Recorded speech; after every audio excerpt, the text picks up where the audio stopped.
Bekas cupang di JASAK istriku, 9. Usai mandi dan salat aku mengganti pakaian. Keluar dari kamar dan berdiri di depan pintu seraya menyambut para tamu yang datang.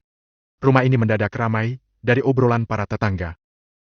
Tadi, malam pas saya lagi mancing, tiba-tiba aja, ada suara cewek dari belakang. Dia bilang gini, "Kang, tolong bantu saya nggak bisa jalan."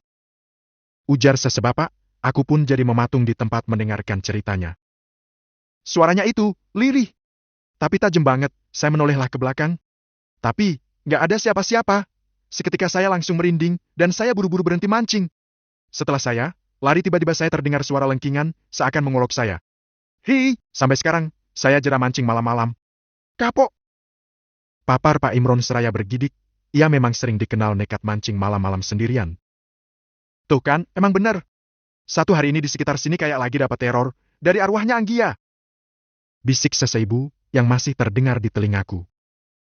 "Bener, pasti yang rasukin Bu Nunung itu juga si Anggia. Mitosnya kan, wanita meninggal saat dalam keadaan hamil pasti akan jadi kun." "Shoot! Jangan ngegibah, sadar diri kita ini sedang berada di mana. Di rumah keluarganya Anggia." Setelah ibu-ibu yang lain, aku diam seraya mengulum senyum pahit, mencoba untuk menebalkan telinga dari omongan para tetangga.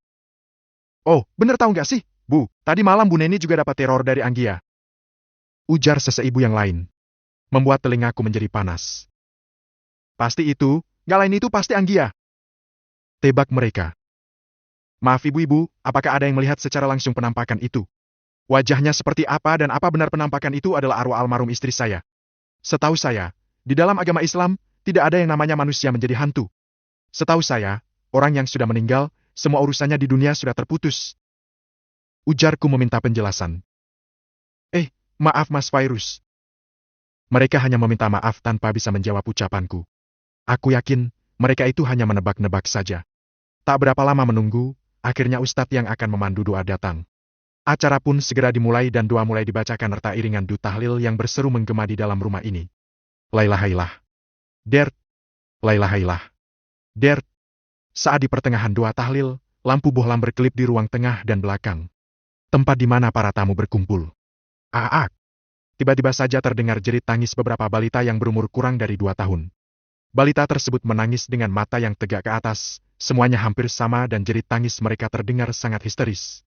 Para ibu-ibu di bagian belakang terlihat panik, sementara bapak-bapak yang berada di depan terus membacakan doa. Wash! Angin kencang masuk ke dalam rumah, rasanya sangat dingin sehingga terasa sampai ke tulang. Bawa pulang anak-anak itu." Ujar Ustadz berseru dan menghentikan doa sejenak. Para ibu-ibu itu pun langsung berdiri dan membawa anak-anak mereka pulang melalui pintu belakang, karena dari pintu depan susah untuk lewat. Dert, dert, klek. Lampu di rumah ini seketika padam, kami berada dalam kegelapan seraya meraba-raba. Terdengar suara perempuan bersenandung lirih. Kenapa malah ada yang bernyanyi pada saat keadaan kacau begini? Krucek-kruec. Terdengar seperti orang yang sedang makan dan berbunyi sangat nyaring. Ya Allah, kenapa malah ada yang makan dalam gelap seperti ini? "Meida, coba hidupkan senter di ponsel kamu. Itu siapa lagi yang makan? Keterlaluan banget." Ketus mertua, sepertinya ia sengaja menyaringkan suaranya. Di luar Pak Ustadz masih memimpin doa, meskipun dalam keadaan gelap mereka masih berusaha menyelesaikan doa tahlil itu. "Ah!" Meida berteriak setelah ia menghidupkan ponselnya. "Kenapa? Ada apa?" Tanya mertua terkejut ketika mendengar teriakan Meida. Aku pun juga ikut tersentak. Kenapa dia berteriak? "Hahaha, Bebu." Tangan dan bibir Meida gemetar, ponsel yang tadi sempat ia pegang terjatuh ke lantai. Kenapa dia begitu sangat takut, sampai-sampai tubuhnya saja menjadi gemetar begini? "Ada apa, sih?" Tanya mertua. "Iya, ada apa sih?" Ibu-ibu yang lain juga ikut penasaran. "Tahu nih, ngagetin aja si Neng Meida." Timpal yang lain. "Hah, nggak apa-apa, kayaknya aku yang salah lihat." Ujar Meida tersengal, tanpa menjelaskan sepatah kata pun ia tampak sedang berusaha mengontrol diri. Ceklek. Tiba-tiba saja lampu hidup kembali, setelah doa selesai dibacakan oleh Pak Ustadz. Alhamdulillah. Aku mengurut dada, sepertinya tadi ada pemadaman sebentar. "Apa sudah selesai berduanya?" Tanya mertua. "Sepertinya sudah." Sahut ibu-ibu yang lain. Aku yang memang berada di bagian pintu pertengahan memang bisa mendengar obrolan orang di dapur serta mendengar pembicaraan di bagian luar. Apa ini? Salah seorang warga mengelus punggung lehernya. Darah! Salah seorang bapak yang ada di samping bapak itu pun membeliak. Mereka lekas mendongak ke atas dan terkejut ketika ada bangkai tikus tergantung menggunakan tali berwarna putih di atas plafon. Astagfirullah! Lekas mereka bubar dari pojok itu dan beralih ke sudut lain. Kenapa ada tikus mati dan tergantung di atas plafon? Tanya salah seorang bapak-bapak. Iya, masih berdarah pula. Timpal yang lain. Aneh sekali, pertanda apa ini? Ya Allah! Salah seorang ibu-ibu terlihat histeris. Tenang semuanya, saya akan coba mengambil tikus mati itu.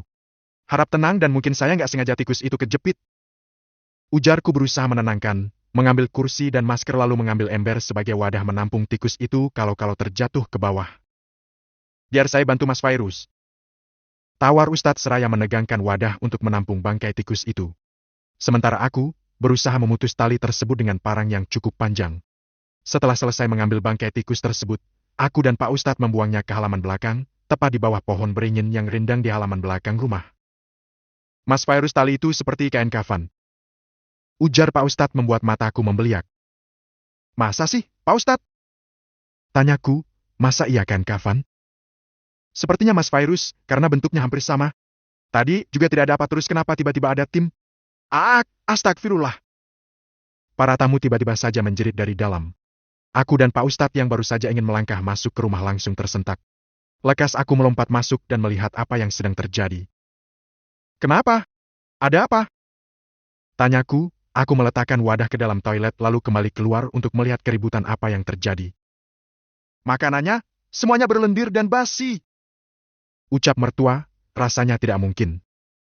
Loh, bukannya baru selesai dimasak tadi sore? Bu Nunung dan ibu-ibu yang lain juga ikut membantu, kan?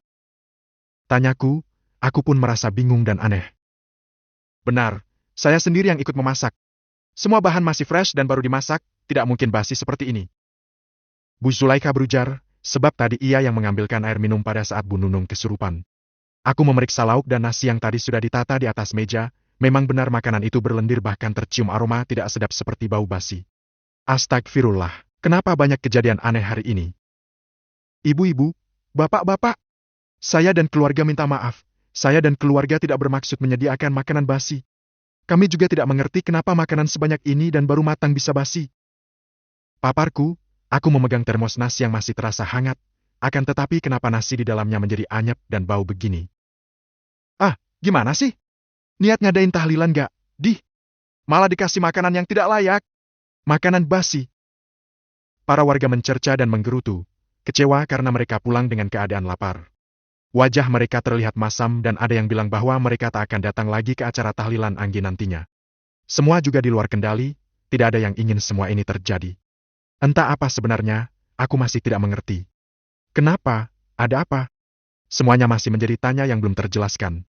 Para tamu satu persatu keluar dari rumah ini, berpamitan pulang ke rumah masing-masing. Aku selaku tuan rumah hanya bisa meminta maaf pada mereka, berharap mereka tidak jera datang dan tidak jera pula untuk membantu. Kini, hanya tersisa kami berempat di rumah. Membereskan rumah ini dan membuang semua sisa makanan yang basi itu ke halaman belakang, karena jika dibiarkan di dalam rumah pasti baunya akan menyeruak sampai pagi besok. Nyebelin banget! Pasti ini gara-gara Bu Nunung tadi nggak becus masak. Gerutu mertua ketika membuang makanan yang basi tadi bersamaku ke halaman belakang. Sementara Aldo dan Maida menolak membantu, dengan alasan takut gelap. Pasti ada yang sirik sama keluarga kita, makanya keluarga kita dikerjain seperti ini.